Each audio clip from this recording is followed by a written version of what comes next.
Muy buenos días y bienvenidos, querida audiencia, a una mañana más de academia y de educación. El día de hoy agradecemos al Instituto de Análisis e Investigación de Problemas Nacionales de la Universidad de San Carlos de Guatemala, ya que por ellos estamos coordinando el día de hoy la conferencia Cifras y el discurso económico que nos dicen. Hoy tenemos como invitados especiales y conferencistas al doctor Edgar Belsáez. Bienvenido, doctor. Es un honor y un privilegio contar con sus conocimientos el día de hoy.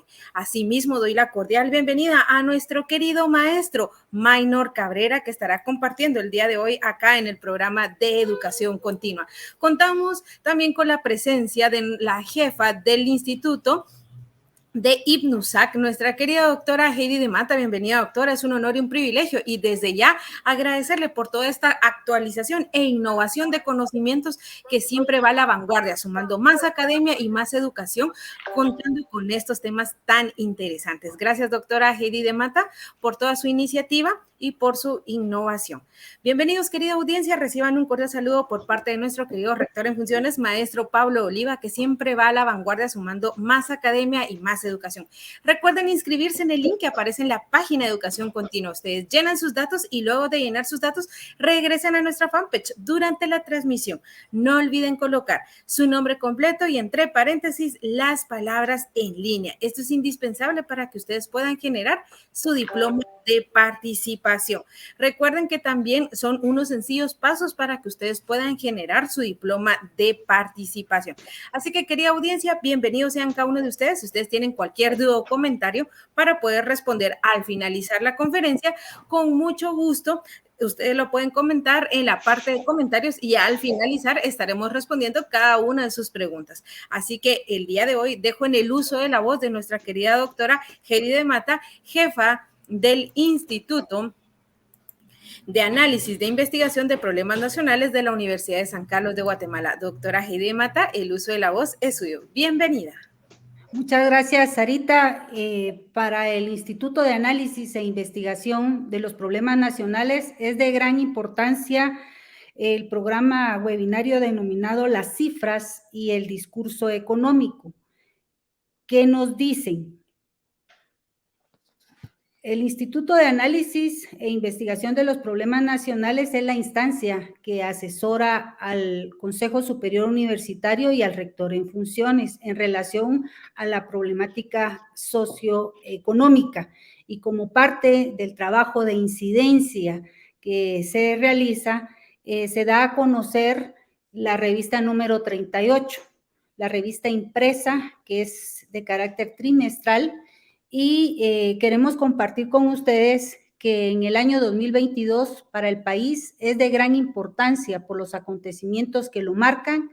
En primera instancia se encuentran las elecciones de 3 órganos de control y contrapeso político-administrativo: el Ministerio Público, el Contralor General de Cuentas y el Procurador de los Derechos Humanos.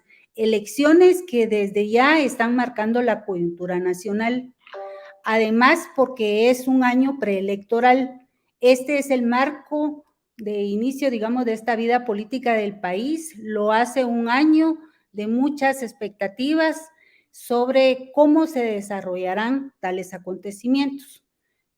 Por otra parte, están las tendencias regionales y globales que, junto con las nacionales, permiten preguntarnos hacia dónde vamos. En un año marcado por las constantes vaivienes políticos y sociales, así como por la escalada de precios de los productos esenciales, tales como el aumento de los combustibles.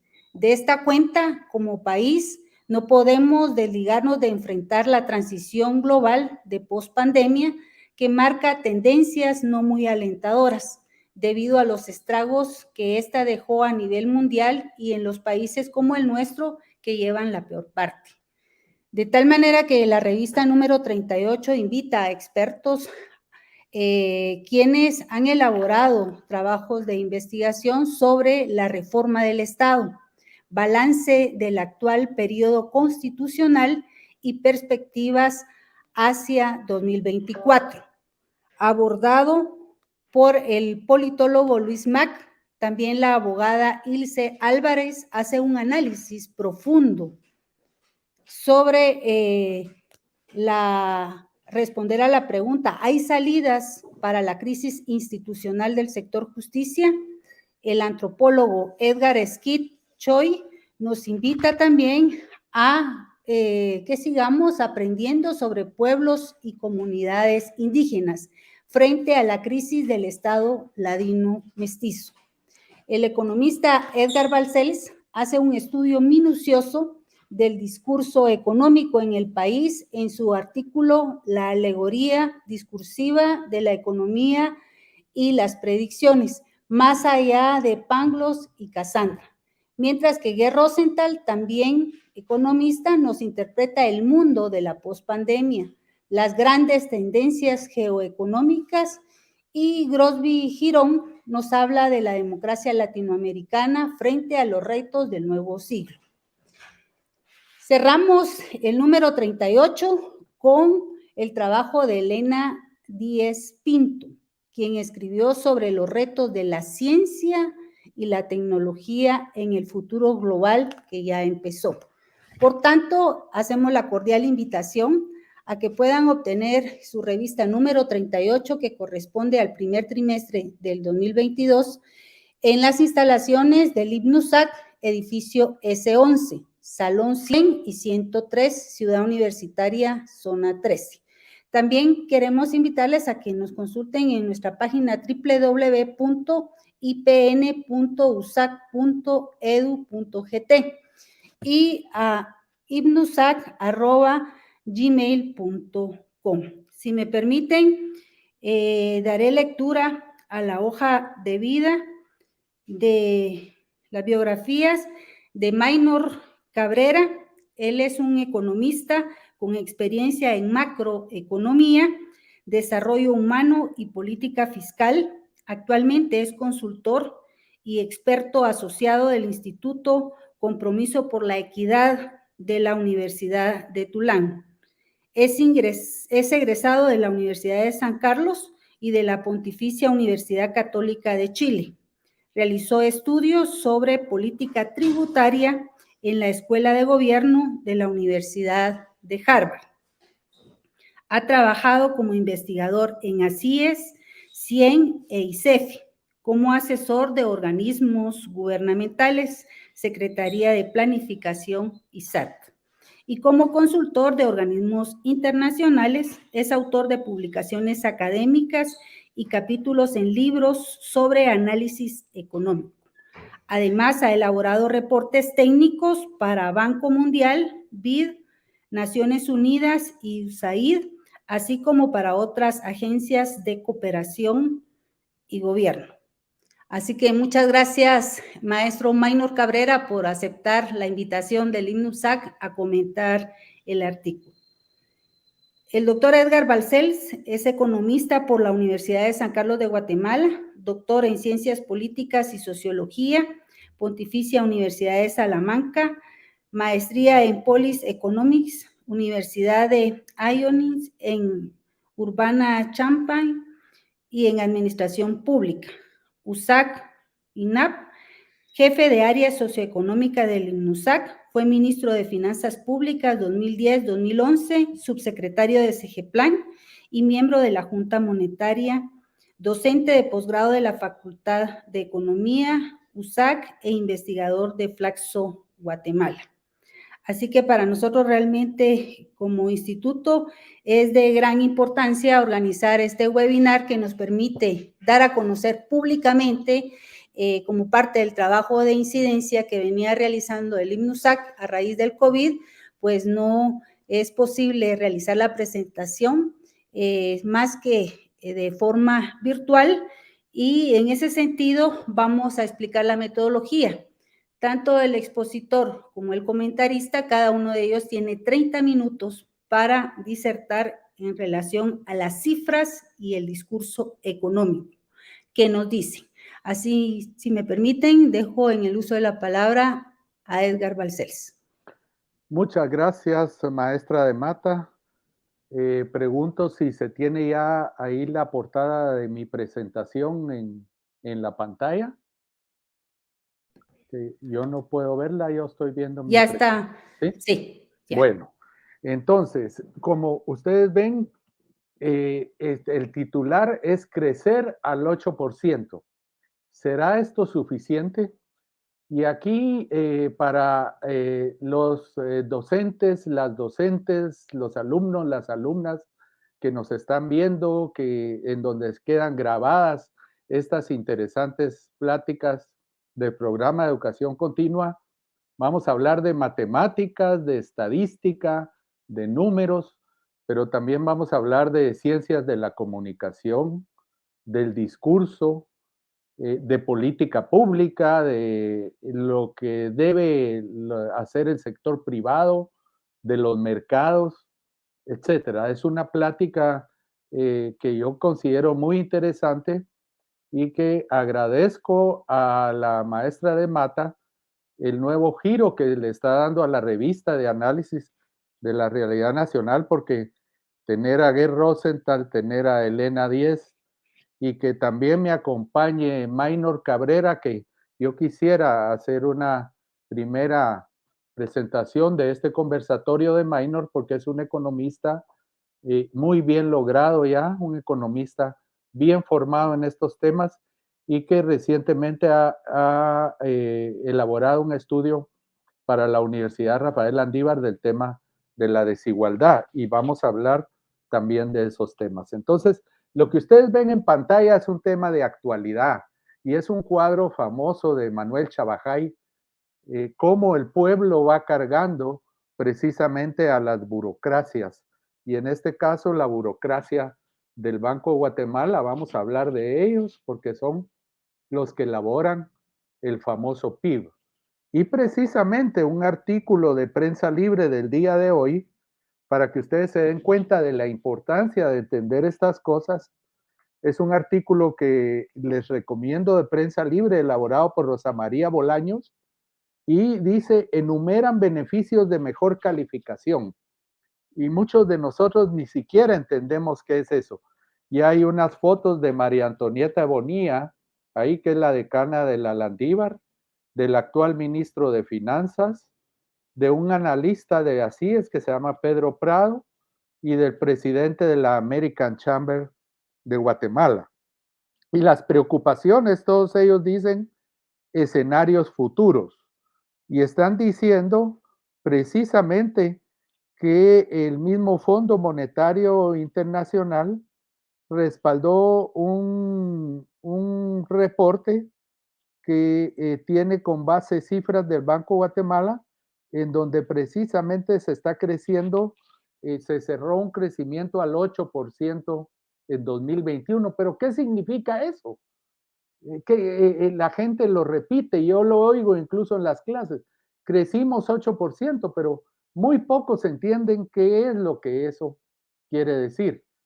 Entonces, se me ocurrió escribir esa alegoría discursiva porque es alegórico. Precisamente hoy también me habían invitado a Emisoras Unidas, no pude porque era a esta hora la entrevista que se le hizo al ministro de Finanzas y la pregunta que me hicieron es cómo está su posición con respecto al futuro de la economía.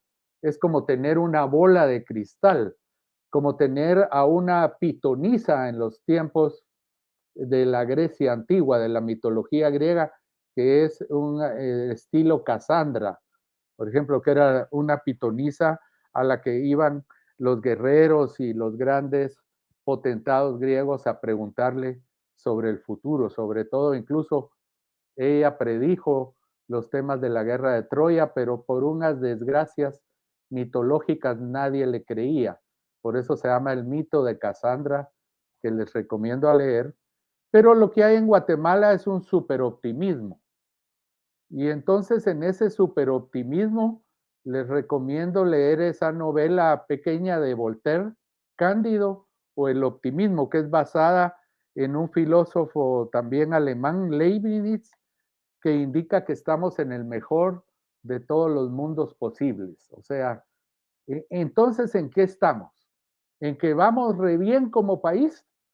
¿Tipo Cándido de Voltaire?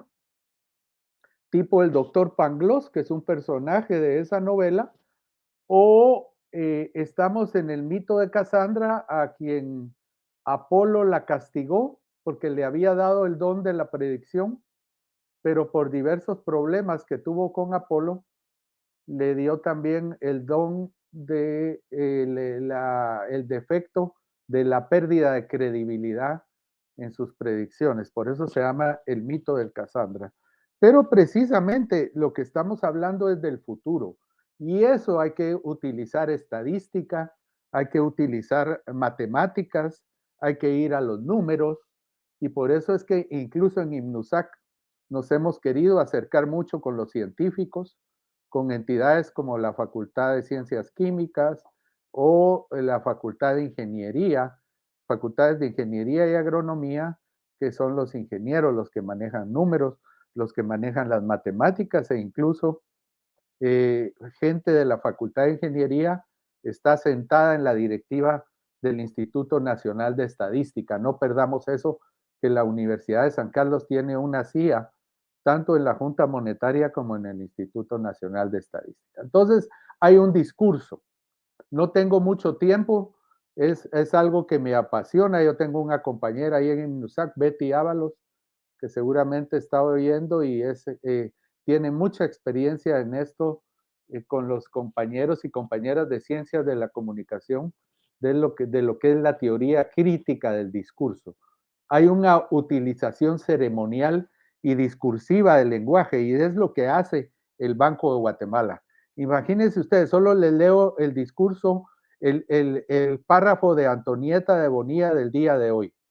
Antonieta de Bonilla dice, en una situación tan compleja, que un país tenga una mejora de la perspectiva es algo muy positivo y eso lo ven los inversionistas que buscan oportunidades, dice ella. Y dice el ministro de Finanzas, González Richie, que ahorita está en Washington precisamente con los calificadores de esta situación económica a futuro. El hecho de que en plena crisis mejore la perspectiva del país beneficiará en la atracción de inversiones y fortalecerá el programa que se ha estado impulsando. O sea, que estamos en algo así como en Alicia y el País de las Maravillas. Eso se llama los usuarios del lenguaje. Lo hacen también y en eso hay una categoría social. Hay grupos, hay profesiones, hay gremios, hay comunidades, hay sociedades y culturas que construyen activamente esos roles sociales. Y entonces ahí se va forjando la ideología. No tengo lamentablemente mucho tiempo para explicar un tema que me apasiona, pero quiero ir a los números, ¿verdad? Lo que quiero hacerles ver es que en estas tecnocracias, y aquí tienen ustedes la foto abajo de Ben Bernanke, que fue uno de los grandes cabezas de la Reserva Federal de los Estados Unidos, en los que hacen toda una alquimia en el tema discursivo. Y la tecnocracia de la comunicación utiliza normalmente discursos alegóricos cuando les conviene al comportamiento rebaño de los inversionistas, o bien usan discursos polisémicos, o sea, de significados ambivalentes cuando no quieren tener una responsabilidad con temas como las crisis o la inflación. Entonces, son manipuladores del discurso y de las redes y del comportamiento rebaño de la gente. ¿Qué pasa en el entorno nacional? Aquí tampoco me puedo detener mucho, pero hay unas prioridades de política de Guatemala como centro logístico, energético, como destino turístico, como plataforma exportadora, y es a lo que se tiene que ir dirigiendo el país y nos tenemos que preguntar si es hacia ahí a donde vamos con todo esto del 8%, ¿verdad? Inicialmente tuve unos artículos sobre crecer al 7.5%, pero aquí lo que quiero leerles es inicialmente el gran problema matemático de los promedios. Cuando se usa, por ejemplo, el promedio del ingreso per cápita, el ingreso per cápita en promedio, etcétera. Y hay un dicho de Nicanor Parra, que es un poeta chileno muy famoso. Hay dos panes. Usted se come dos Yo ninguno. Consumo promedio un pan por persona. Esto ya es una aproximación a ir abordando el tema de la desigualdad, en donde entidades como Oxfam han estado subrayando el tema que durante la pandemia se ha expandido la desigualdad en el mundo, ¿verdad? Y estos son los temas que estamos viendo. Esta foto es muy sintomática de la crisis que hay, un hombre a caballo y la gasolina llegando a 40 quetzales el galón, que es el tema inflacionario también. En el artículo también hago alusión al trabajo de Alexander Segovia, que yo les quisiera recomendar. Es un tema que lo hemos estado estudiando en INUSAC. ¿Y qué es lo que tenemos que hacer ante esta nueva realidad? ¿Verdad? Incluso en Centroamérica hay que reconstruir el Estado social. O sea, no es tan fácil decir tan solo como dicen algunos economicistas que estamos bien y que nuestro crecimiento está a todo dar y que solo falta seguir la vía del crecimiento económico, ¿verdad? Y Segovia lo hace ver muy bien aquí, de que hay que tener toda una reconfiguración productiva y nuevos esquemas hacia la competitividad en el hemisferio occidental, sobre todo esta foto que les tengo, que es bien problemática para medir por parte de los que miden los temas del PIB, que tiene que ver con lo que no me gusta mucho el término, se llama la economía informal. Y es una foto que ustedes ven aquí en el lado derecho de lo que representa el sector informal. Pero les estoy hablando entonces en el artículo y en la revista que los invito a que lean. Está mi artículo de la alegoría discursiva, está lo de Alexander Segovia y le vamos a pedir a Maynor Cabrera que nos mande y que estudiemos su interesante artículo que acaba de realizar para la Universidad Landívar y Plaza Pública, que es la estimación de la tasa de extracción como una medición alternativa de la desigualdad y compara Guatemala, El Salvador, Costa Rica y la República Dominicana. Estos diagramas que ustedes ven abajo son de Maynor, en donde él lo que está demostrando en el lado derecho es que Guatemala es el país más desigual de la región centroamericana, incluyendo la República Dominicana. Y esto, dicho sea de paso, se puede ver a través de escudriñar en los indicadores del PIB. ¿Qué es lo que yo trato de hacer? Miren, miremos pues.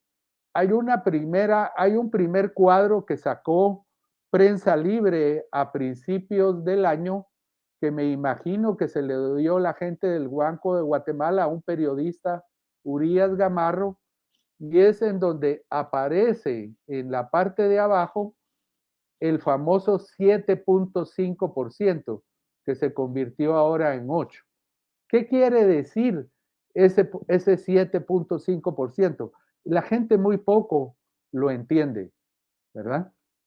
Entonces, lo que tiene que ver con ese 7.5% visto dentro de una clasificación por la que se llega al PIB, porque al PIB se puede llegar por diversas clasificaciones, pero la que aparece incluso en un cuadro de Prensa Libre es, y que presentó Urias Gamarro, él lo que hizo fue presentar estas tasas de variación que ustedes ven en la columna segunda. O sea, Urias Gamarro no presentó la estructura porcentual de estas ramas de la actividad económica. Él lo único que presenta es que dice la agricultura, perdón, aquí la agricultura creció en 9.9%. La construcción creció en 5.27%. Esa es la estructura porcentual, pero él decía, la agricultura creció en 2.5%. El transporte y almacenamiento creció en 11.6%. Las actividades de alojamiento y de servicios de comida crecieron en 20.4%. Y entonces él lo que hace es que con estas tasas de crecimiento llega a un 7.5%.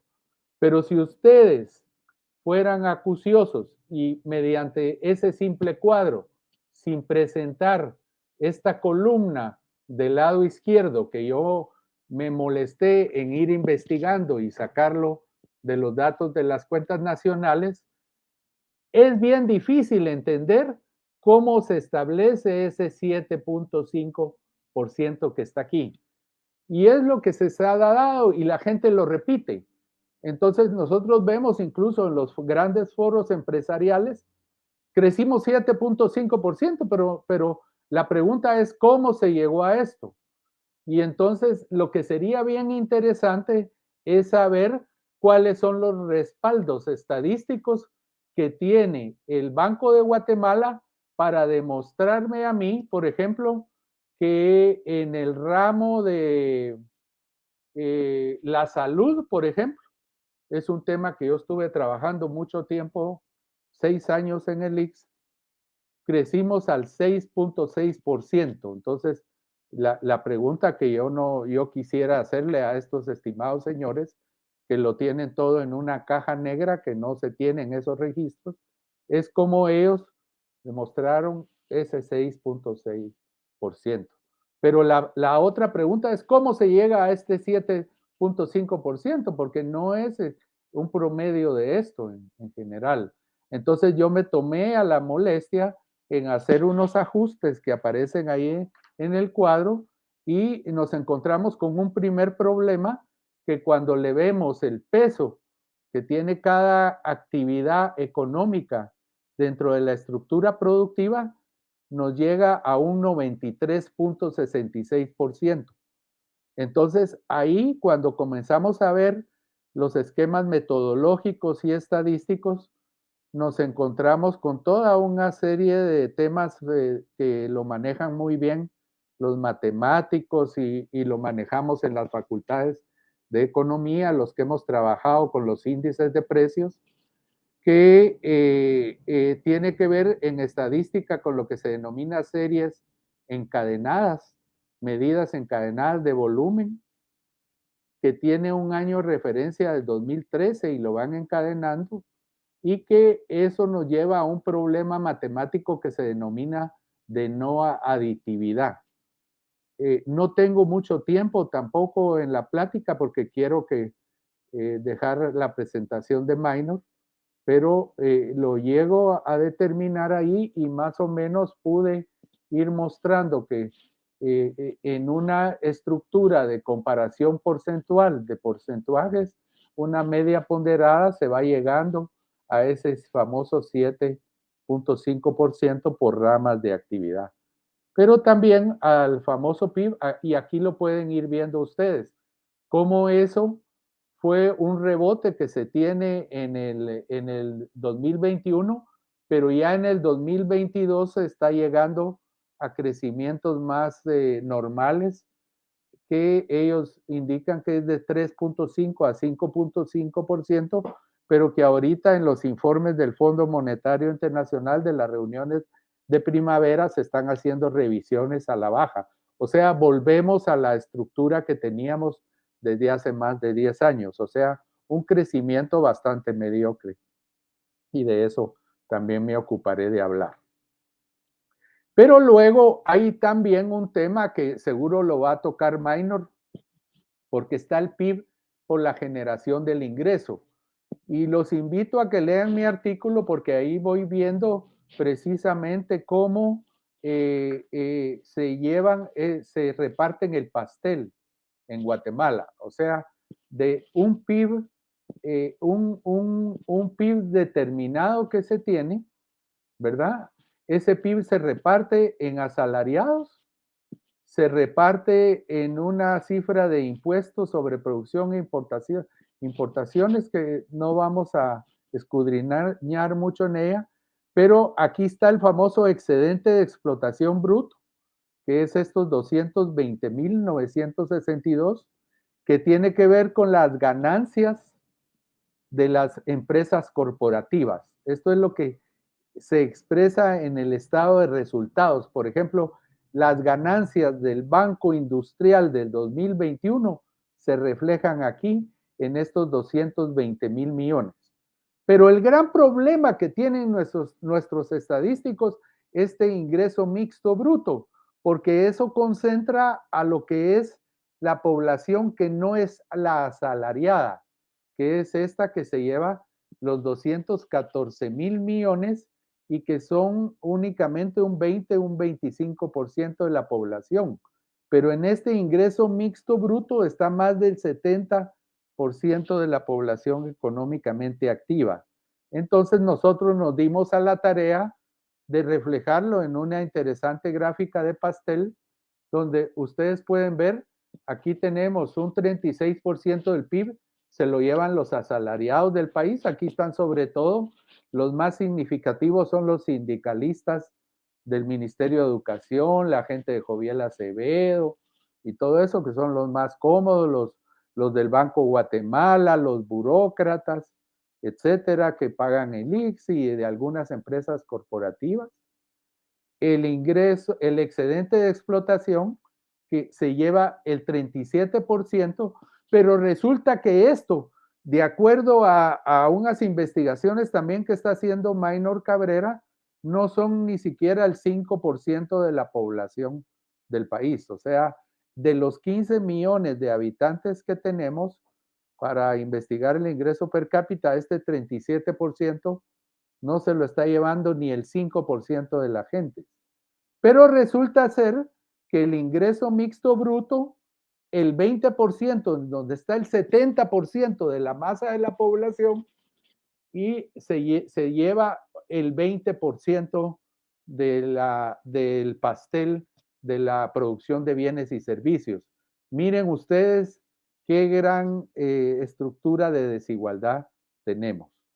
Voy a ir más rápido entonces y ya voy a ir terminando para dar origen a una pláticas y comentarios. Aquí tienen ustedes la serie histórica de lo que es esa variación del PIB desde 1975.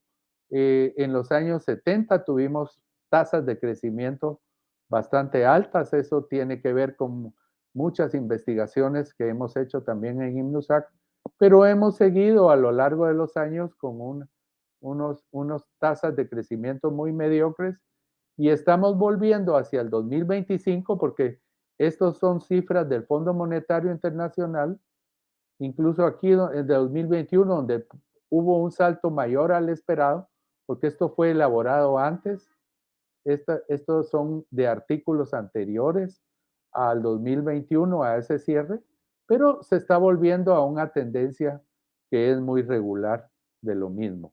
Aquí hay un análisis del colega Fuentes Knight, en donde él bien hace ver que sucedió algo y lo hemos estado discutiendo en el comité editorial de la revista Análisis de la Realidad Nacional, de por qué en los años, en la década del 70-80, cuando teníamos industria, estábamos creciendo más, y por qué cuando vino todo el neoliberalismo y empezamos con la democracia también, nuestras tasas de crecimiento bajaron. Eso es un tema que yo lo dejo para futuras discusiones. Quisiera dejar únicamente esta gráfica porque hay artículos que tenemos en la revista INMNUSAC de Luis René Cáceres, en donde estamos trabajando con modelos econométricos y en donde estamos muy preocupados por el gran déficit comercial que está teniendo Guatemala, en donde hay un gran comercialismo en la economía y lo podemos ver en esas ramas productivas, donde se está perdiendo el dinamismo de la industria y de la agricultura y se está volviendo un país de comerciantes importadores. Y Luis René Cáceres lo hace ver aquí en un modelo econométrico y él lo que indica es que ese comercialismo y esa dependencia de las remesas nos está haciendo un país de poca ingeniería y de poca industria. Aquí tienen ustedes las cifras de crecimiento del PIB, es un PIB que está siempre dentro del 3%. Y aquí tienen ustedes una gran preocupación, una balanza comercial muy deficitaria. No estamos produciendo, no estamos exportando lo suficiente para importar lo que hacemos, y es el esfuerzo de los migrantes el que nos está dando ese crecimiento, y eso nos tiene que llevar a una nueva reconfiguración en el crecimiento económico del país. Voy a dejar estas gráficas de lado para pasar a algo que siempre me preguntan en los foros. ¿Qué proponemos? Pues aquí lo tenemos. Hay una agenda estratégica del IPNUSAC que la hemos presentado a la sociedad, y lo que estamos proponiendo es precisamente un esfuerzo industrial y agrícola muy fuerte, un esfuerzo en infraestructura y ambiente, proyectos sanitarios de agua entubada, promover el uso sostenible de los ecosistemas terrestres. Ese es un tema también que se está trabajando. Incluso tenemos buenas pláticas con el YARNA de la Universidad Rafael Landívar a este respecto. Hemos estado escribiendo mucho sobre los consejos de desarrollo y las municipalidades.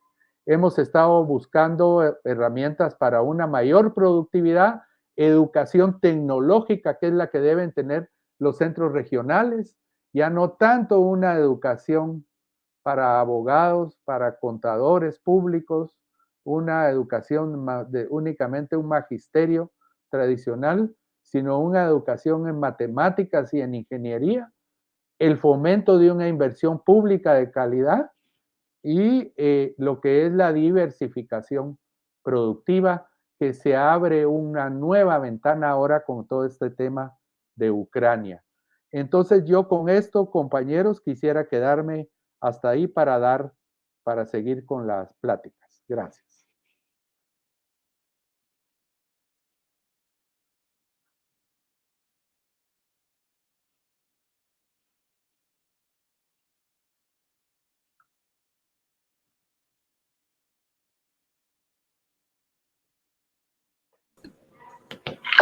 Gracias, doctor Edgar Balcells. Dejo en el uso de la palabra en calidad de comentarista al maestro Maynor Cabrera.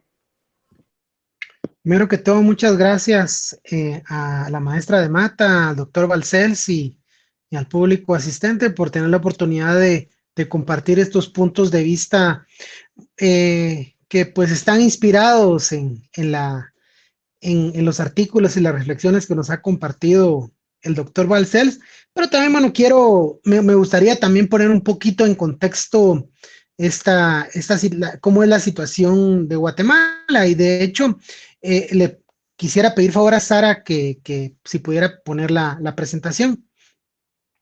Ok. Bueno, Edgar ya nos regaló una serie de libros y de figuras que hay que leer. Yo les voy a aportar algo nada más que pues empecé a leer hace algunas semanas, y es un libro del Premio Nobel de Economía Robert Shiller, que él habla cómo las narrativas, o sea, y no estamos hablando en época de ahora que existe Twitter, redes sociales, etcétera. Siempre las narrativas han tenido impactos muy importantes en el desempeño de los países. Y no solo, ojo, ¿verdad? No solo, y generalmente no han sido positivas, eso es lo malo. Generalmente han provocado, por ejemplo, burbujas financieras, ¿verdad? O tal vez algunos temores que lo que hacen es inducir miedo, por ejemplo, y que no se hagan reformas en un país y que toda la situación prácticamente permanezca igual. O sea, este tema de los discursos así es algo bien poderoso en el análisis económico. En realidad no es algo que los economistas analicemos tanto, pero es algo que creo que es muy importante, y dado, bueno, yo realmente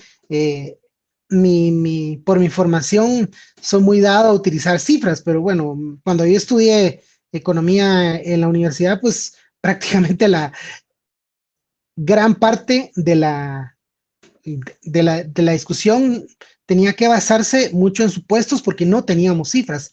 Y desgraciadamente, pues, bueno, tenemos cifras de cuentas nacionales que han ido mejorando mucho, pero ahora hemos tenido, por ejemplo, cifras del índice de precios al consumidor que están en realidad no reflejando la situación real de la economía nacional, lo cual ya es delicado.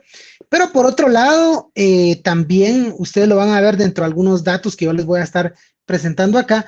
Bueno, somos un país que en realidad pues no valora la información social. Por ejemplo, los datos de pobreza, tenemos las últimas cifras oficiales desde el año 2014 y seguramente el Instituto Nacional de Estadística, dado que tiene que arreglar este desastre que tenemos con el índice de precios, está ahorita haciendo una encuesta de ingresos y gastos, seguramente va a salir a campo hasta el próximo año. Entonces quiere decir que hasta el año 2024 tal vez vamos a tener datos sobre pobreza.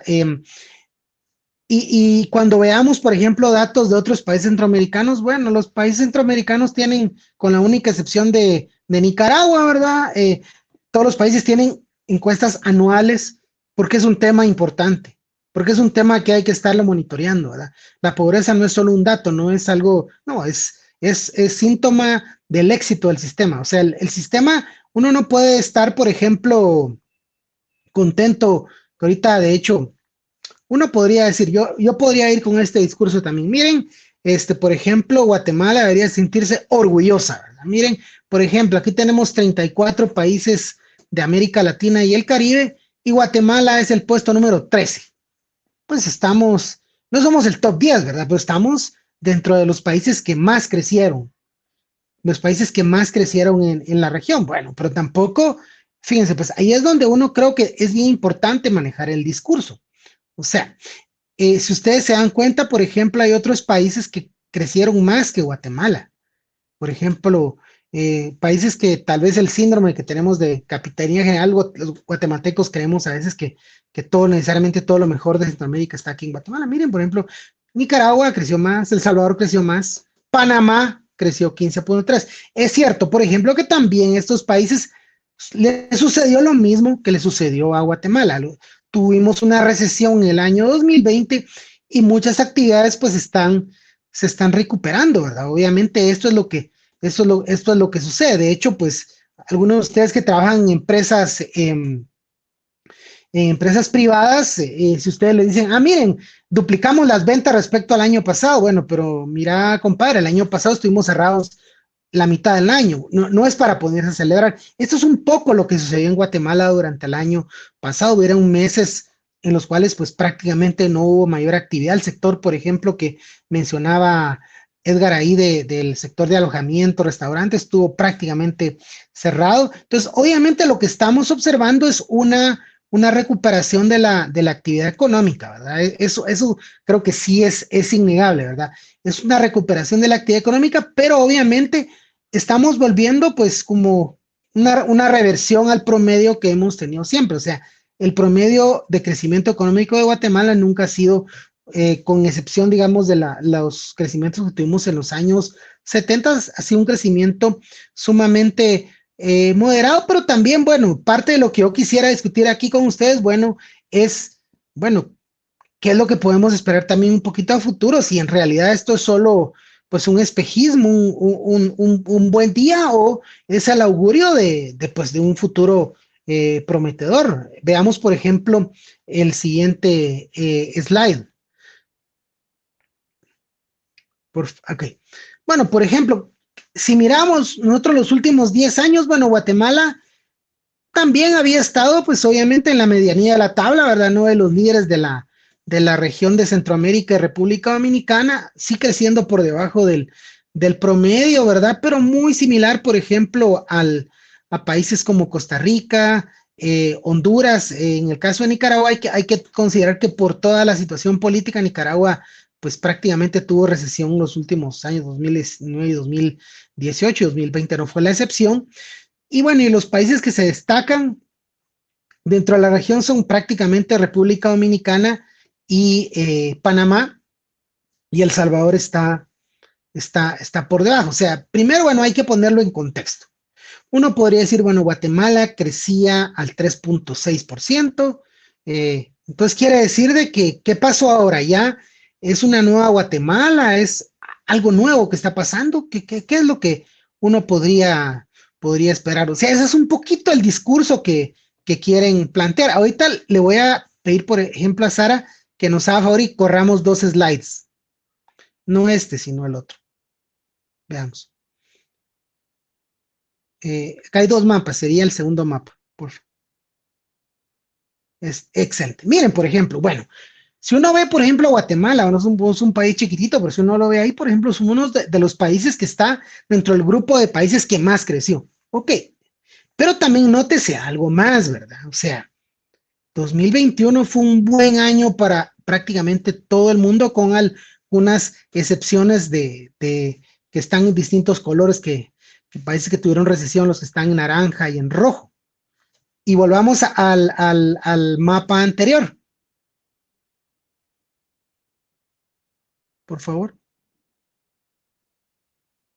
O sea, lo que sucede es que prácticamente la mayoría de países del mundo estuvieron en recesión el año pasado, y básicamente lo que estamos teniendo en el año 2021 fue un efecto rebote, o sea, nos caímos y ahora pues nos levantamos, como sucedió en prácticamente casi cualquier país del mundo. Bueno, entonces uno tiene que ponerse a pensar en realidad lo que estamos viendo en Guatemala, pues podría uno pensarse, bueno, es fruto de que en realidad Guatemala ya cambió de rumbo, ahí sí que lo estamos haciendo diferente, la pandemia nos hizo un mejor país, la pandemia despertó esa capacidad productiva que tenía Guatemala. Bueno, eso es un poquito lo que quisiera discutir yo ahora, pero sigamos adelante viendo otros temas acá.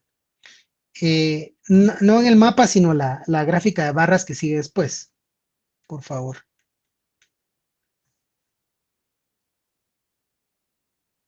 La siguiente, esa.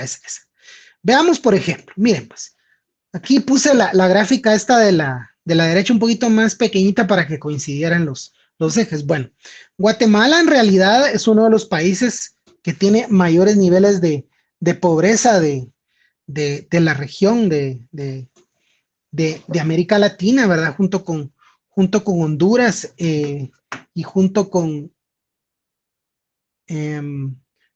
junto con Honduras somos de los países que se acercan muchísimo más a estos niveles de pobreza. Ok, uno podría decir, bueno, en realidad son grandes noticias y Guatemala ya a partir del siguiente año va a empezar a crecer al 8% a todos los años. Bueno, uno podría decir que estaría bien, porque esto pues implicaría, por un lado, que se generaría una serie, pues siendo muy optimista, ¿verdad? Una serie de empleos, pero no solo no solo más trabajos, casi todos los guatemaltecos trabajan, o sea, la tasa de desempleo en Guatemala es 2% máximo, o sea, prácticamente todos los guatemaltecos que forman parte, casi todos los guatemaltecos están siendo parte de la población económicamente activa, están trabajando en la población,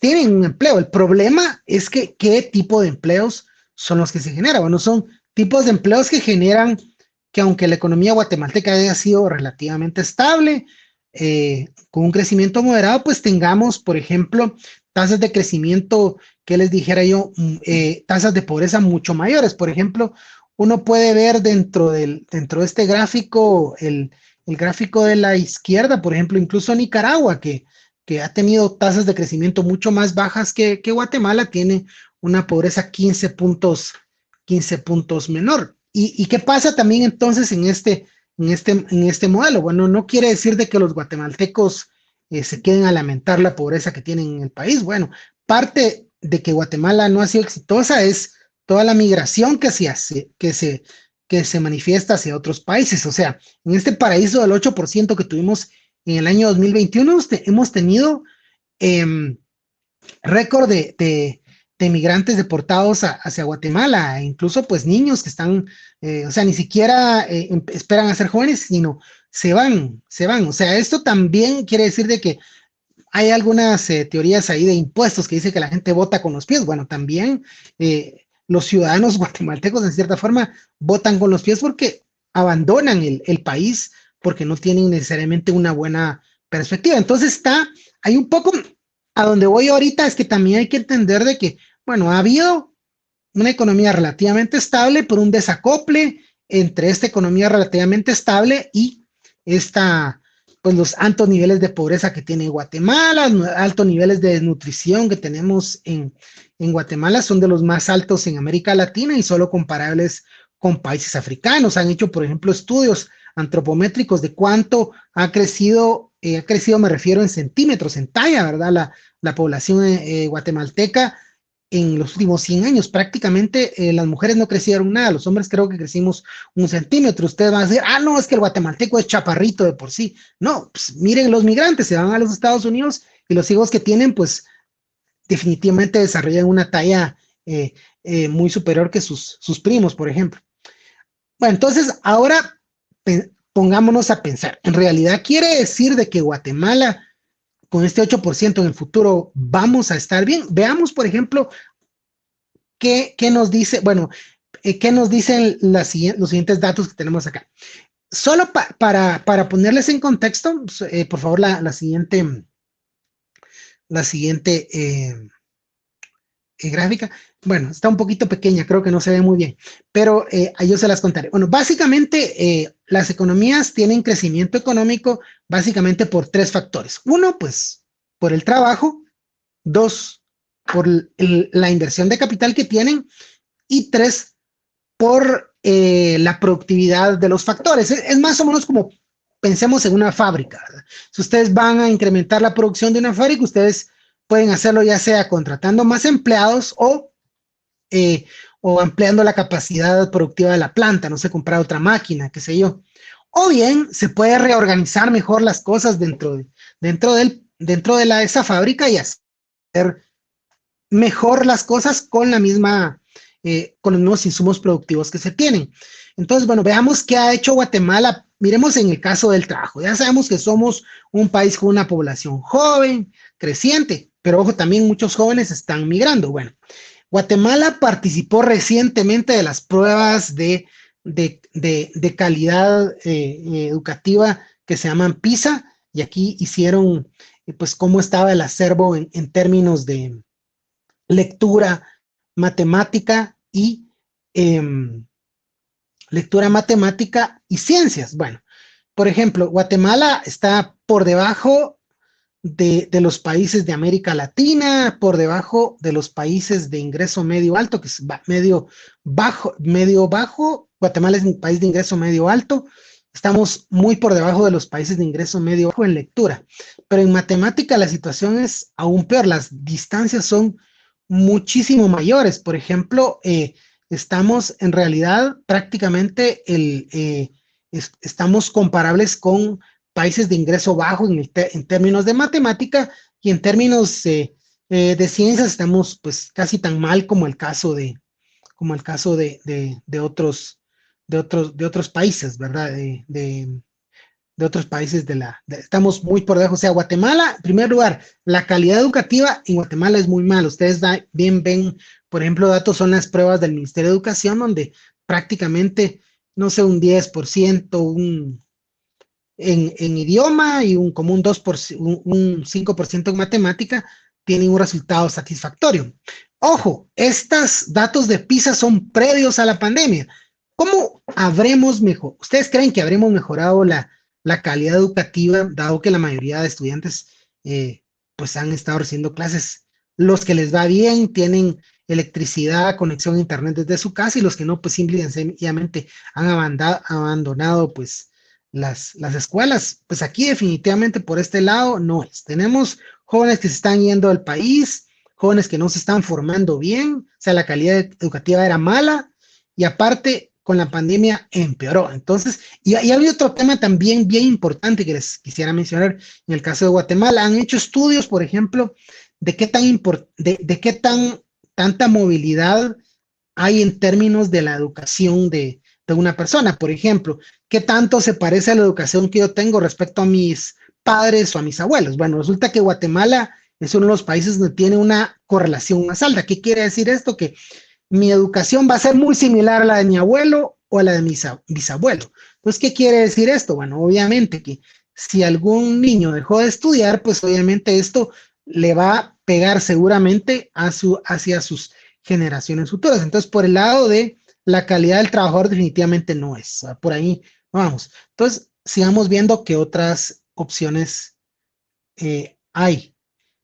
¿Cómo podría ser? Bueno, la inversión pública de Guatemala es de las más bajas del continente. Ahí están algo pequeñitos los países, pero Guatemala, en una muestra de países, esos datos son para el año 2013, pero no ha cambiado mucho la tendencia en los siguientes años. Somos los que menos invierten. Entonces, obviamente, es muy difícil seguir creciendo más. Y bueno, y obviamente ustedes ya conocen la calidad de la inversión pública en Guatemala o libramiento de Chimaltenango, etcétera. Va, sigamos con la siguiente. Pero uno va a decir, bueno, si no invierte el gobierno, por lo menos invierte el sector privado. Veamos la siguiente gráfica.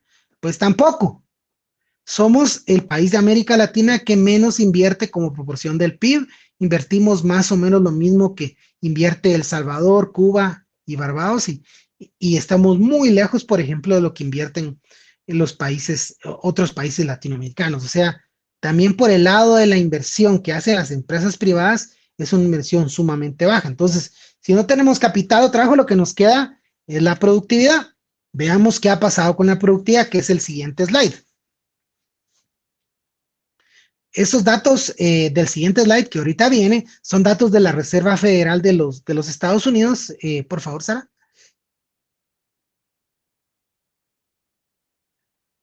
El siguiente slide, por favor.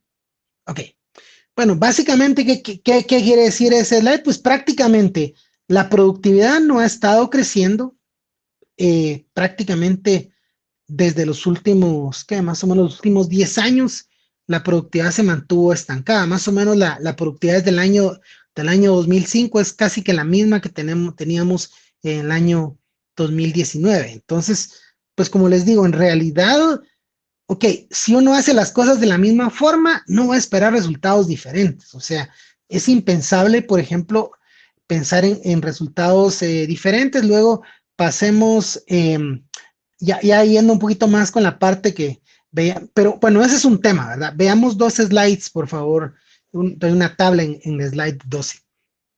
Ok, bueno, un tema, por ejemplo, es cuánto crece un país, pero en realidad, cuando un país crece, pues un país, primer lugar, pues tiene distintos sectores económicos. A los sectores económicos no todos les va igual, como nos decía Edgar en su presentación, pero por otro lado también, pues obviamente a los factores productivos no se les remunera igual.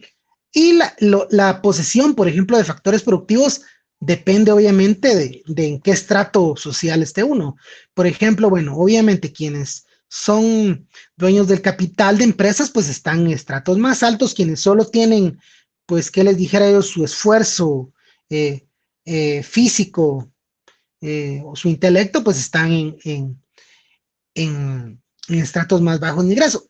Para ilustrarles, por ejemplo, lastimosamente estos datos no están para Guatemala, pero vean, por ejemplo, China, que es uno de los países que más ha crecido. Bueno, la población en general tuvo un incremento de un 811% en su ingreso, imagínense, o sea, todo lo que creció del 78 al 2015. Por eso China ha reducido tanto su pobreza, porque el ingreso creció 8 veces. Pero ojo, ¿verdad? No todo el ingreso creció igual para todos. En el 50% más bajo creció, no le fue mal, 400%. O sea, cuadruplicó su ingreso, eso está bastante bien. Pero luego digamos, a partir del 40% que sigue después de esto, ya le fue un poquito mejor, casi el doble, un 700%. Pero ¿qué pasó con el 10% de mayores ingresos? Sus ingresos crecieron 3 veces más que el 50% más bajo. Y si nos vamos, por ejemplo, no al 1%, sino al 0.1%, que hicieron 1900 veces, y el punto, ya si le agregamos 2 ceritos, el 0.001% creció en 3000 veces. O sea, eso es lo que pasa un poco. O sea, en general, pues obviamente lo que se conoce que en los últimos años, pues hay una mayor remuneración al factor capital y también una mayor factor al conocimiento. O sea, por ejemplo, en el caso de China, la clase media que tenemos acá, ese 40% medio, se vio beneficiado más porque obviamente tenían ciertas habilidades que podían ser valoradas a nivel internacional y los sueldos subieron. ¿Qué pasó, por ejemplo, en Estados Unidos? Incluso ahí les fue peor. Miren que el 50% más bajo cayó en su ingreso promedio antes de impuestos. O sea, lo que queremos decir acá es que no necesariamente si un país crece a todos les va a ir igual. Pues el ingreso se va a ir por distintos lados. Y un poco, bueno, para ir con este artículo de Plaza Pública, que ya tiene algunos, no es tan reciente, en realidad tiene algunos añitos, pues les cuento un poco en qué está inspirado esto. Bueno, lo que un autor que trabajó en el Banco Mundial, Branko Milanovic, él había hecho un análisis sobre la desigualdad y él decía, por ejemplo, que notaba que en el pasado la desigualdad era un poquito más baja de las cifras, obviamente un trabajo pues que hacen de intentar reconstruir estas cifras de desigualdad, ¿verdad? Decían que la desigualdad era más baja anteriormente. Pero bueno, entonces se pusieron a pensar, bueno, pero ¿cómo puede ser eso de que si antes habían, por ejemplo, señores feudales, habían pues servidumbre, etcétera, ¿cómo era posible? O en las fábricas, por ejemplo, la gente no tenía ningún tipo de prestaciones laborales, no había salarios mínimos. Entonces, ¿cómo era posible esto? Bueno, entonces, como lo explican ellos, es que sucede que la productividad antes era tan baja que en realidad, bueno, David Ricardo, un economista inglés, plantea algo sobre la ley de los salarios, que dice que pues en realidad se pueden bajar los salarios, pero hasta cierto punto. ¿Por qué? Porque prácticamente usted puede pagar, digamos, salarios de hambre, ¿verdad? Pero en realidad hay unos salarios que ya no puede pagar tan bajos porque en realidad, pues ya la gente pues se moriría, pues provocarían hambrunas. Entonces, lo que sugieren esto es que la productividad era tan baja en ese momento que en realidad, si bien es cierto, la desigualdad era más baja que ahora, pero lo que pasa es que, digamos, como las élites económicas lo que hacían es que exprimían hasta el último juguito posible de ingreso a las clases más bajas vía, pues, todo tipo de privilegios. ¿Se recuerdan este tema del mercantilismo y todo esto que era muy, muy popular en esta época anterior, digamos, al desarrollo capitalista? Entonces, ¿y cómo lo hacían? Pues participando en instancias de gobierno, teniendo privilegios, teniendo monopolios, etcétera, participando muy activamente de las decisiones públicas, o sea, prácticamente siendo alguien que estaba como detrás de esto. Entonces, lo que hizo este Branko Milanovic con otros autores fue estimar la tasa de extracción y ver qué había pasado en el futuro. Entonces, miraban ellos que en realidad con pues digamos, con el PIB o la producción, que el ingreso general a nivel nacional, pues era posible en realidad dotar de alimentación mínima a toda la población y quedaba un margen muchísimo más grande para que, por ejemplo, las élites se preocuparan un poco más en buscar recursos vía competencia. En realidad, esto de estar pichicateando migajas, metiéndose en el gobierno, en juntas directivas y todo, pues obviamente no generaba más recursos. Y entonces lo que decían es que si bien es cierto, por ejemplo, la desigualdad ahora es mayor, esa desigualdad está mucho más alejada de la máxima desigualdad posible. Antes la desigualdad observada está muy cerca de la desigualdad posible. ¿Por qué? Porque quiere decir de que la exprimían hasta la última gotita. Entonces, veamos en el siguiente slide. Por favor.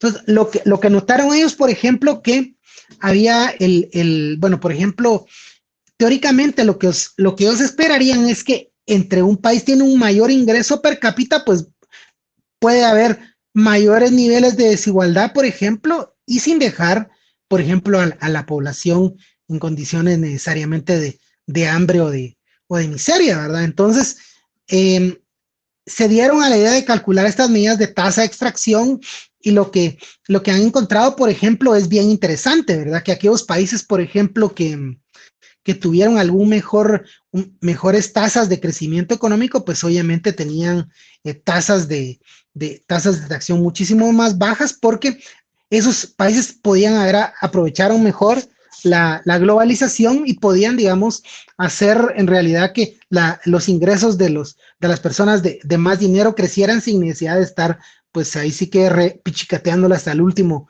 centavo a los habitantes de su país. Eso fue lo que pasó, digamos, en unos países como vemos el caso de China, por ejemplo.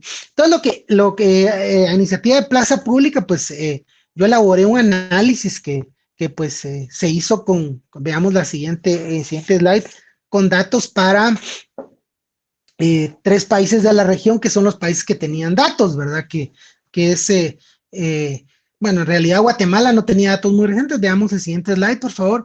El Salvador tenía datos, Honduras tiene datos, pero no los publica, son datos restringidos. Nicaragua tiene datos muy eventuales y solo teníamos a Costa Rica y República Dominicana, bueno, y El Salvador, que sí publica datos todos los años. Entonces veamos el siguiente slide, por favor, Sara.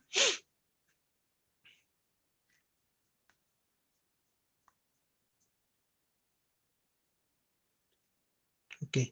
Bueno, se los voy a leer yo acá en lo que... Bueno, el punto está en que... muchísimas gracias. El punto está en que, por ejemplo, los primeros datos de arriba nos dicen, por ejemplo, cuál era el Gini que se observaba, digamos, a ciertos años. No son para el mismo año, creo que son en general para el año 2018, Costa Rica, El Salvador, 2017 para esos 3 países y Guatemala para el año 2014. Vean, por ejemplo, el caso de Guatemala y Costa Rica. Costa Rica tiene un Gini de 0.51 y Guatemala de 0.53. Quiere decir, bueno, Guatemala un poquito más desigual de Costa Rica. Sin embargo, cuando uno evalúa cuál podría ser el Gini máximo de Costa Rica, dado pues el excedente económico que se genera en ese país, pues se obtiene que el Gini de Costa Rica podría ser mucho más alto porque el producto por habitante de Costa Rica es mucho más alto. Entonces prácticamente si por ejemplo, si una élite se decidiera quedar con todos los recursos y dejarle a los demás nada más su ingreso de subsistencia, pues el coeficiente de Gini máximo, por ejemplo, pudiera, si la élite fuera nada más el 1% de la población, el coeficiente de Gini podría subir al 0.91 y el Gini observado es 0.51 en Costa Rica. Pero, por ejemplo, en el caso de Guatemala, si la élite fuera equivalente al 1% de la población, estaríamos pensando que el Gini máximo podría ser un 0.53, mientras que el observado es 0.53, 0.81, perdón, el máximo y 0.53. Entonces quiere decir que en el caso de Guatemala estaría pues mucho más cerca de esa tasa de extracción máxima. Y bueno, cuando discutíamos ahí con algunos periodistas de Plaza Pública, bueno, uno lo ve en el caso de Guatemala, todo esto que decía Branko Milanovic, en qué cantidad de juntas directivas, en qué cantidad de instancias públicas están presentes los empresarios, cuántos empresarios tenemos metidos en política y todo. ¿Por qué? Porque obviamente la forma en realidad de extraer, la forma, digamos, de generar recursos es a través mucho de la extracción, ¿verdad? Mucho a través de buscar rentas, ¿verdad? Rentas que en realidad no generan necesariamente actividad económica, pero más bien generan recursos para algunos sectores y por lo tanto pues son favorables para ellos. Entonces, pues básicamente esto es lo que veíamos, que en realidad también coincide, ya para ir finalizando con este libro de Robinson, de por qué fracasan las naciones, ¿verdad? Que en realidad los países, por ejemplo, mencionaba incluso el caso de 2 países, ¿verdad? Por ejemplo, en el hombre más rico en un momento en Estados Unidos era Bill Gates, resultado de la invención o bueno, la gestión, ¿verdad? De licencias de un software, ¿verdad? Y el adinerado más grande en un país como México era slim. Entonces decía las dos diferencias, ¿verdad? De un esquema de incentivos que va más por capturar las rentas existentes, ¿verdad? Ahí sí que extraer todo lo que se puede, y otro pues que está más orientado más hacia la creación.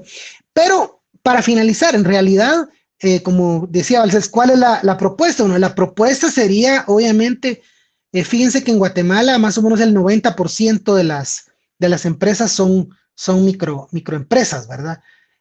El 8% son pequeñas y el 0.90 son grandes. Solo el 0.34% de las empresas son grandes. En realidad hay un desperdicio de potencial en Guatemala, diría yo, principalmente en las pequeñas y medianas empresas que no se aprovecha. O sea, en realidad lo de las pymes es un discurso que se maneja, pero no hay acciones concretas. En otros países, por ejemplo, hay fondos de innovación, hay recursos para que las pymes puedan trascender, pero en realidad en Guatemala tenemos, por ejemplo, fondos millonarios para rescatar al café, fondos millonarios para rescatar, por ejemplo, algunos bancos que estaban en problemas, pero en realidad cuando se habla, por ejemplo, de darle recursos a donde podía haber innovación, crecimiento, ideas nuevas, no siempre lo mismo de siempre, pues no se hace. Hay muchas cosas que se pueden hacer, pero es algo, por ejemplo, que podría tener efectos muy positivos en términos de mejorar realmente las tasas de crecimiento, pero un crecimiento más inclusivo, no un crecimiento pues que solo está concentrado en el excedente bruto de explotación que nos hablaba Edgar Balcells. Yo por acá la dejo, que me pasé algunos minutos, pero agradezco la oportunidad de haber podido compartir estas reflexiones con ustedes. Muchas gracias, maestro Maynor Cabrera. Y en seguimiento a los comentarios que se han compartido en el chat, Eric Montes, al igual que Cintia Salvatierra, felicitaciones para la universidad por estas conferencias. Sugiero que sean semanales, plantean. Información excelente, actualizada.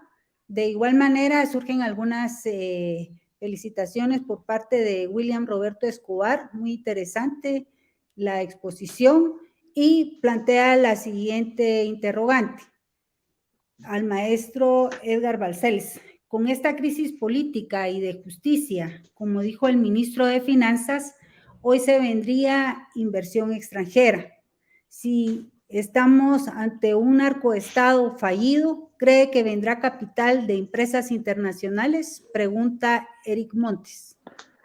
Miren, qué buena pregunta, porque yo creo que aquí, estimada Heidi, le estamos dando un apuntalamiento a todas nuestras investigaciones futuras.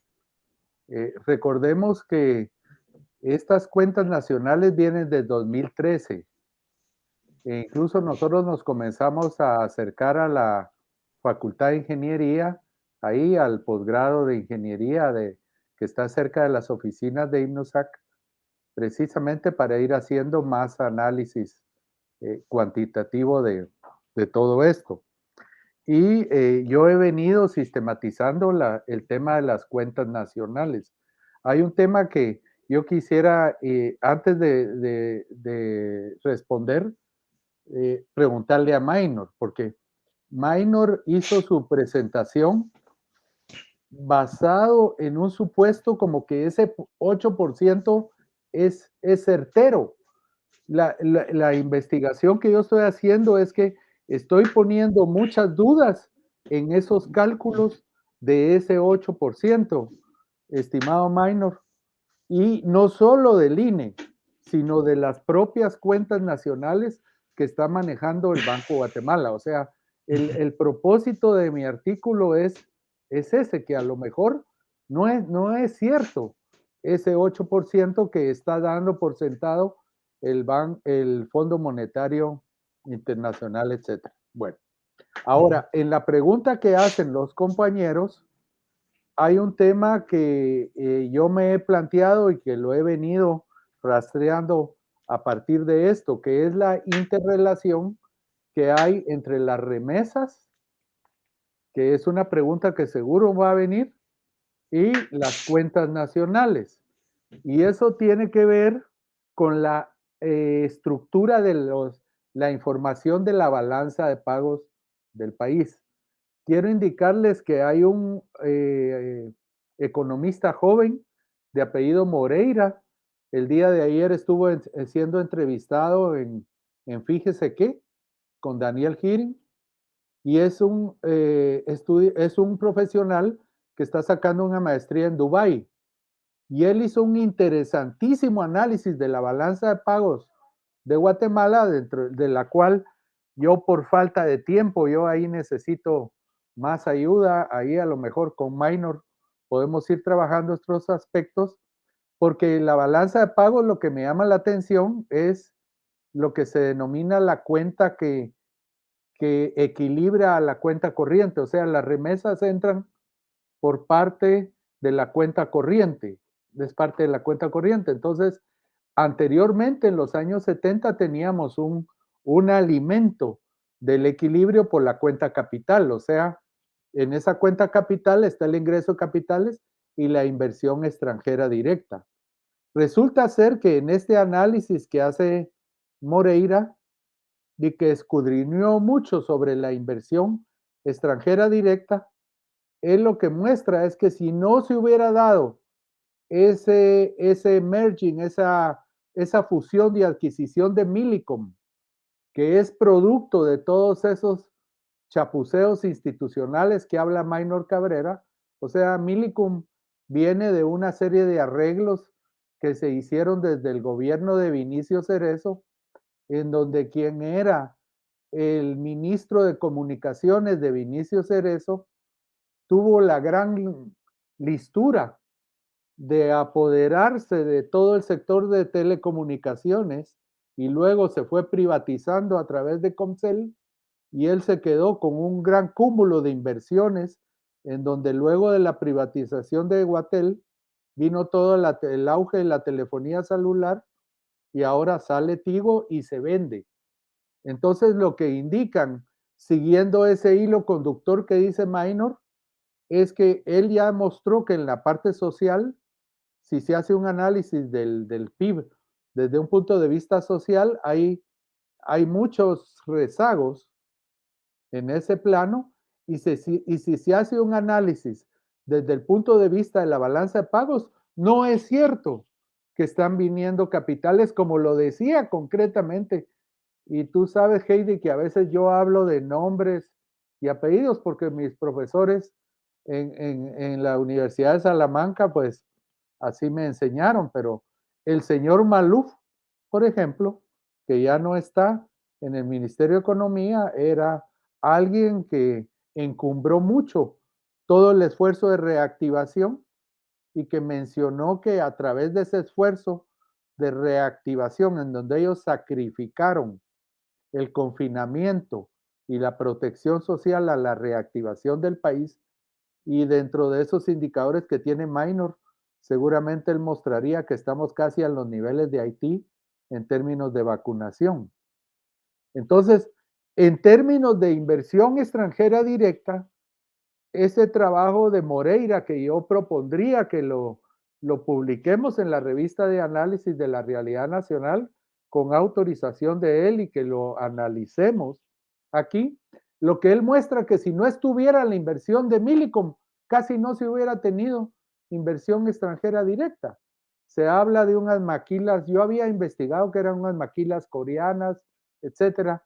Él habla de una inversión española ahí, que fue como de 50 millones de dólares, pero que básicamente esos 3,000 millones de dólares que entraron de inversión extranjera directa, que dicho sea de paso, y Urias Gamarro, que es el periodista de Prensa Libre que yo estaba analizando en mis escritos en el periódico y en la revista Análisis de la Realidad Nacional, él decía que eran 3,000 millones de quetzales.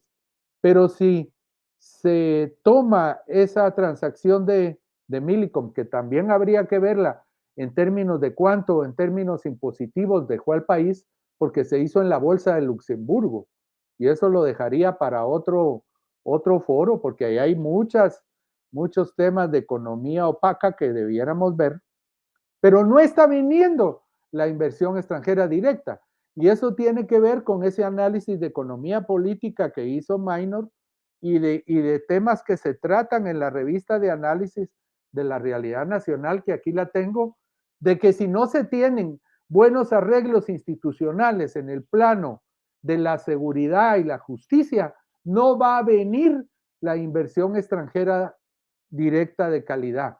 Elena Díez Pinto habla muy claro aquí, un interesante artículo que les recomiendo.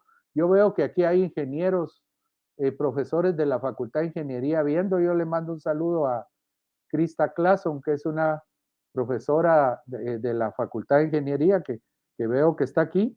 Y aquí lo está diciendo muy claro Elena Díaz.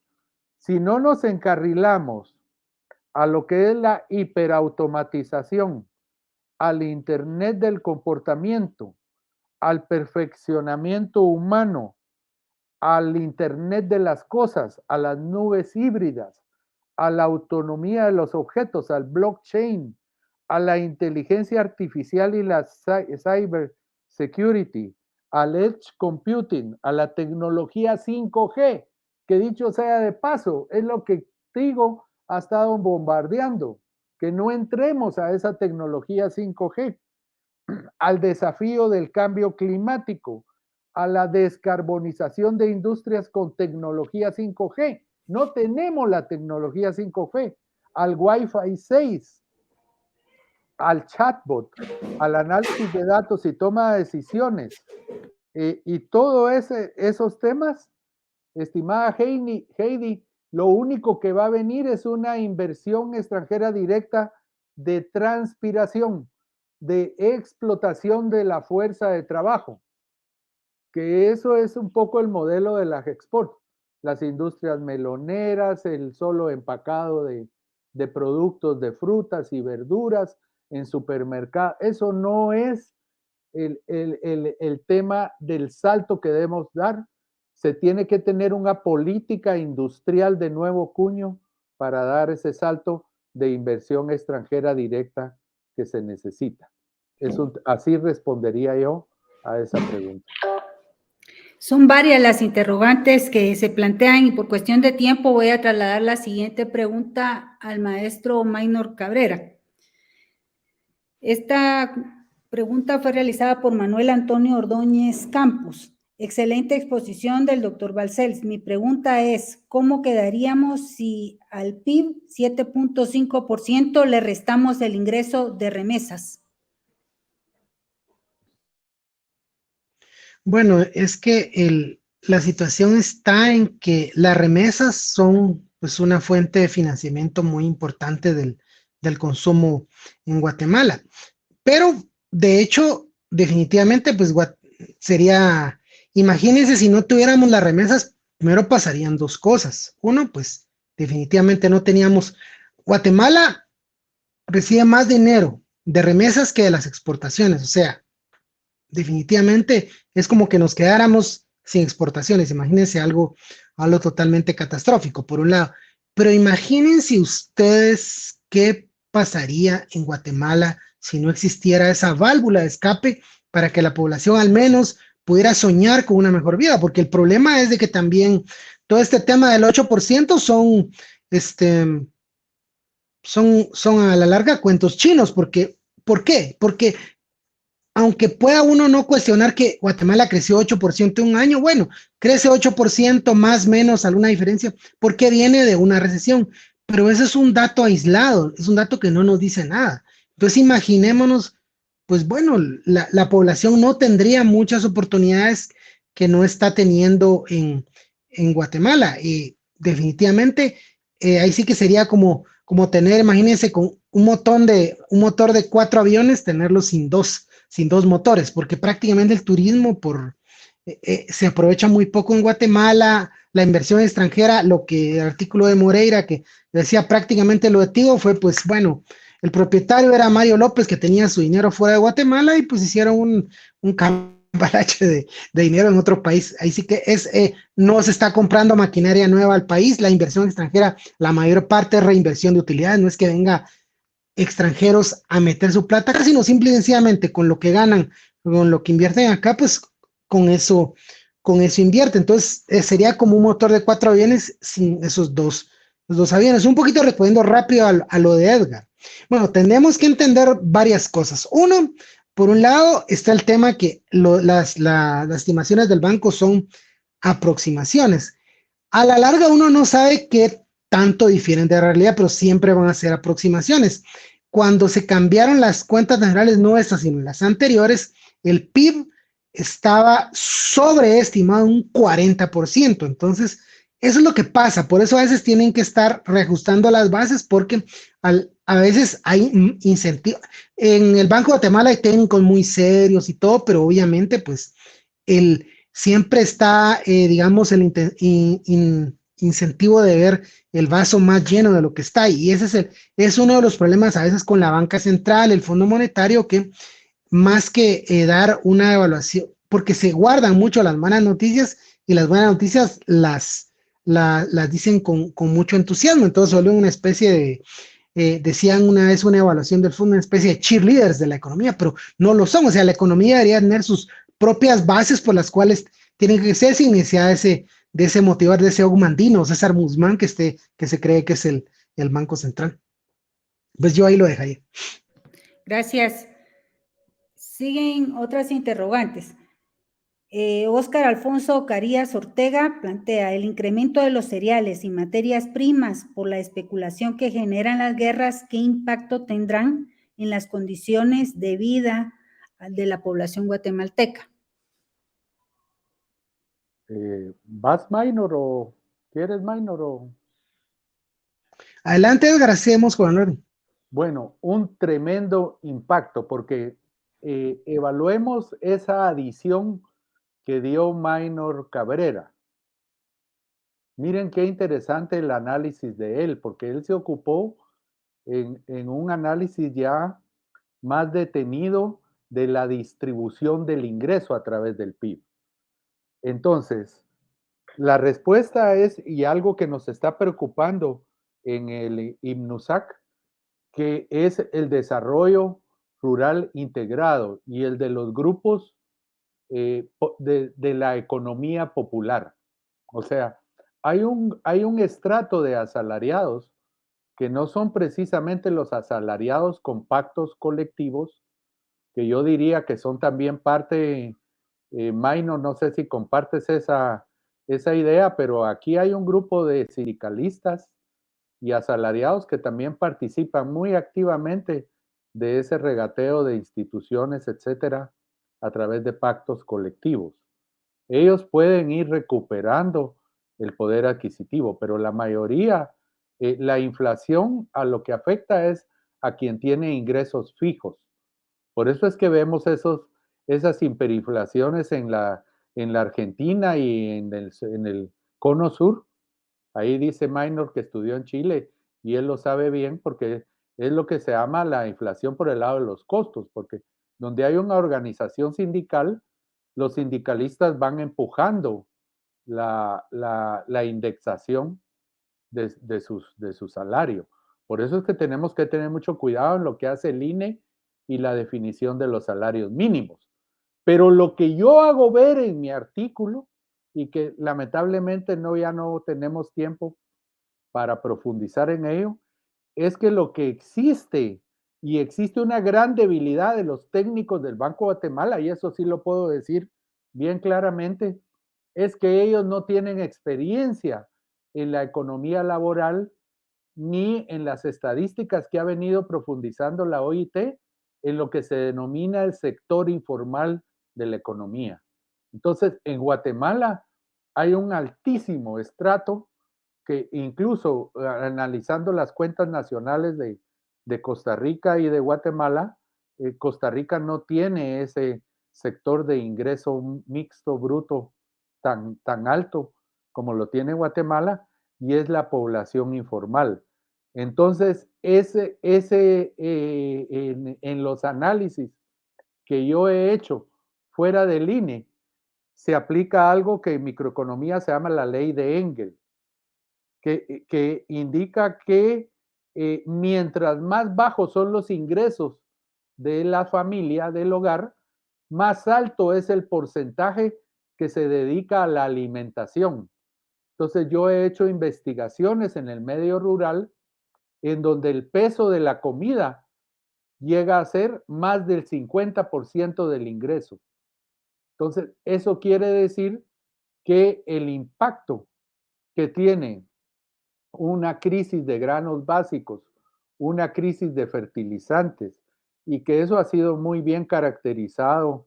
Nosotros tenemos investigadores en INMNUSAC que están en el área de desarrollo rural integrado y es parte de múltiples artículos que se han hecho en el INMNUSAC. Entonces, preparémonos para un tema de impacto. Ahí hay entidades de las Naciones Unidas como el Programa Mundial de Alimentos que está preparando toda una serie de baterías y de nuevos programas porque se viene una crisis alimentaria muy grande a nivel mundial que ya se está viendo incluso en Europa.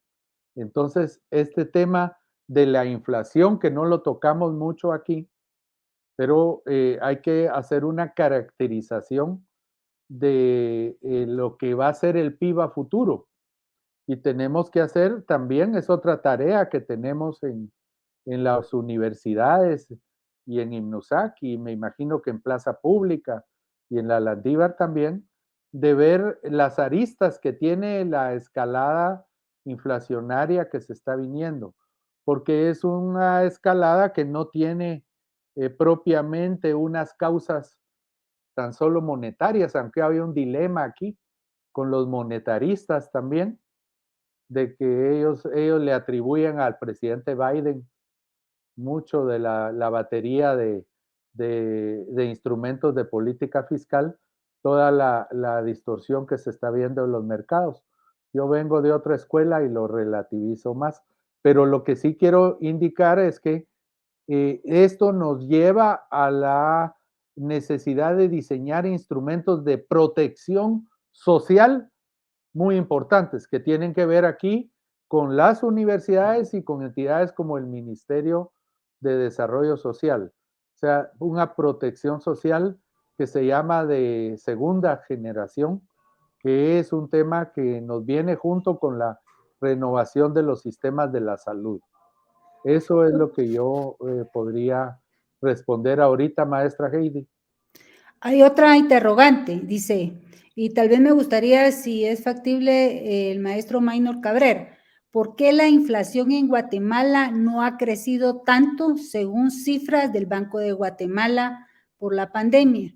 Y si se ha incrementado en Estados Unidos, en América Latina, ¿será por los ajustes antitécnicos que ha realizado el INE? Bueno, prácticamente la pregunta ya tenía incluida una respuesta. Sí, definitivamente hay problemas muy serios en los, porque, y fueron bien precios, fueron ajustes. ¿Qué sucede? En realidad, ese es el problema también con algunas instituciones públicas, ¿verdad? Que tienen, por ejemplo, cierta influencia. Por ejemplo, el Ministerio de Economía, pues ustedes saben, siempre hay alguna influencia, de hecho, de algunos intereses, ¿verdad? Para que las cifras vayan por cierto lado. Yo me recuerdo que estaba haciendo una consultoría en ese momento y sí trabajaba con gente del Ministerio de Economía y había una presión muy grande por el índice de precios al consumidor, que originalmente tenía problemas. O sea, no hay que decir de que tocaron algo perfecto, tenía problemas, pero en vez de arreglar el índice de precios al consumidor, le han introducido más problemas de los que tiene, y en realidad también esto, pues ahí es donde yo pues le daría un punto a Edgar, ¿verdad? Bueno, no creo que el Banco de Guatemala no calcula el índice de precios al consumidor y el Banco de Guatemala necesita información de precios. No sé cómo hace el Banco de Guatemala para evaluar cómo han subido los precios. Eso también en cierta forma pudiera ser un factor que no esté, digamos, permitiendo medir bien el desempeño de la actividad económica. Pero es terrible en realidad que tengamos estos ajustes mal hechos al índice de precios al consumidor, porque es antitécnico lo que se hizo definitivamente, porque estamos en una época de altos niveles de inflación. O sea, cuando uno lee en cualquier país de América Latina, inflación récord, inflación récord, inflación récord, inflación histórica, no se había visto esto. Guatemala deflación en enero, los precios cayeron en enero. Las estadísticas, aparte de que son ejercicio técnico, son ejercicio que tiene que legitimarse. Por eso es que el INE está haciendo ahora una nueva encuesta, porque en realidad es insostenible esto. Lo malo es que nos va a venir con una posible escalada de precios mayor derivado de este conflicto en Ucrania, que pues, pareciera que lo sigue, pero de hecho es algo que está influyendo muy fuertemente, y al parecer también hay problemas con las cadenas productivas porque, por ejemplo, el COVID tal vez en Guatemala ya se terminó, pero en China todavía sigue y algunos puertos están completamente cerrados, y eso va a ir generando una serie de problemas como ya los que se vieron y también tuvieron su aporte en la inflación que estamos viendo, de que las cadenas internacionales de valor se van a seguir teniendo problemas, la distribución de mercancías en puertos, etcétera. Y lastimosamente, pues el IPC definitivamente está capturando, ahí sí que está capturando otra sintonía totalmente diferente, que no es ni de la economía de Guatemala, ni tal de la economía de Japón en los 90s, pero no, definitivamente no es la economía de Guatemala. Solo eso diría, gracias. Gracias. Hay un comentario de Débora Salazar. Siempre los ricos se benefician en lo que respecta al dinero. Siempre el alza de las cosas no nos permite avanzar. Si nuestros salarios son muy bajos y gastamos más de lo que ganamos. Es el comentario de Débora Salazar. ¿Qué tan sostenible a mediano y largo plazo es que la actividad económica se sustente en el envío de remesas por parte de los migrantes? Para cualquiera de los que quiera responder. Bueno, hay una enfermedad que está estudiada en la economía, o sea, nosotros vemos patologías a nivel macro como, como se ven, como se ve en el aspecto clínico de la medicina, y se llama la enfermedad holandesa. Ese tema de las remesas lo que tiene es acomodado a los empresarios guatemaltecos, ¿verdad? La economía de Guatemala es una especie de enfermedad holandesa, porque eso está incidiendo en un tipo de cambio que permite jalar mucha importación barata. Entonces, la gente se está convirtiendo en comerciante y no en productora. Pero yo, por ejemplo, en un evento que tuvimos con la Embajada de Corea, yo les decía eso, que hay que tener mucho cuidado y que hay que tener niveles de proteccionismo, por ejemplo, en el tema metalmecánico o de láminas, etcétera.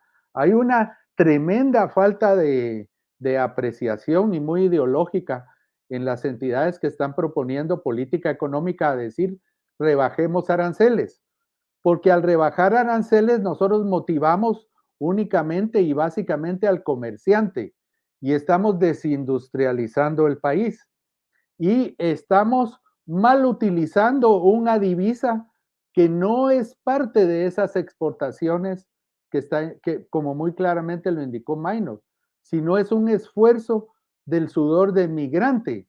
Entonces, si es una divisa que tiene una connotación especial, debiéramos tener un tratamiento diferente en materia del uso de las divisas, pero eso ni por asomo lo está pensando la Junta Monetaria o lo está pensando el Consejo Económico Social, y yo quisiera proponerle a las universidades del país que trabajáramos esos temas. Hay varios colegas que hemos estado trabajando en eso. Hay un número que se llamó de la revista Análisis de la Realidad Nacional, que se llamó Economía en la Incertidumbre. Ahí ustedes lo pueden ver, está en el portal, y comenzamos a trabajar esos temas. Pero el hecho de que haya remesa está volviendo una economía haragana, una economía acomodada. Está sirviendo para que los bancos mismos tengan grandes comisiones en términos de la venida de las remesas y no generen adecuados esquemas de proyectos para inversión. Entonces, lo que nos está convirtiendo es en importadores y consumidores, como bien lo dijo Minor. Imagínense ustedes que en el análisis que hice, el consumo es mayor que el PIB en Guatemala. Ahí lo mostramos. ¿Cómo es posible que el consumo sea mayor que el PIB? Y se equilibra en el PIB luego por la balanza, el tema de la cuenta corriente y la balanza comercial, que es altamente deficitaria, ¿verdad? Entonces hay una serie de equilibrios ahí. Pero es una economía fundamentalmente consumista y importadora. Pero ¿qué va a pasar cuando los remesadores ya no estén enviando? Y eso va a tener que ir bajando. Hay análisis que se han hecho en Europa, los turcos, en Alemania, etcétera. Entonces, el tipo de cambio se va a ir disparando. Y si nosotros ya acabamos con el parque industrial del país, ¿qué va a suceder? Por ejemplo, si hasta en el tema de la leche estamos dependiendo de productos costarricenses, ya no ni siquiera la leche pradera que antes teníamos. Entonces la estamos comprando barata porque hay un arancel casi cero y un tipo de cambio barato. Pero ¿qué va a suceder cuando ya no venga esa divisa y el tipo de cambio comience a mostrar una escalada, por ejemplo, a un 20 por 1? Y resulta que nosotros destruimos el hato ganadero y lo llenamos de palma africana y de caña de azúcar, como lo estamos haciendo, y no industrializamos el país. Entonces, simplemente eso nos va a llevar a una serie de crisis económicas, que es un tema que hemos venido estudiando también en la revista de análisis de la realidad nacional, la tendencia latente a crisis económicas que hay en la economía nacional. O sea, no entiendo por qué el Fondo Monetario y las calificadoras de riesgo no pueden estar viendo ese tema a un mediano plazo que puede darse. Ese peligro que yo estoy indicando es latente en la economía nacional. O sea, el acomodamiento que se tiene, la desindustrialización que se tiene, la destrucción de la capacidad tecnológica, que incluso tiene que ver eso con la pérdida de la enseñanza en las matemáticas, en la ciencia.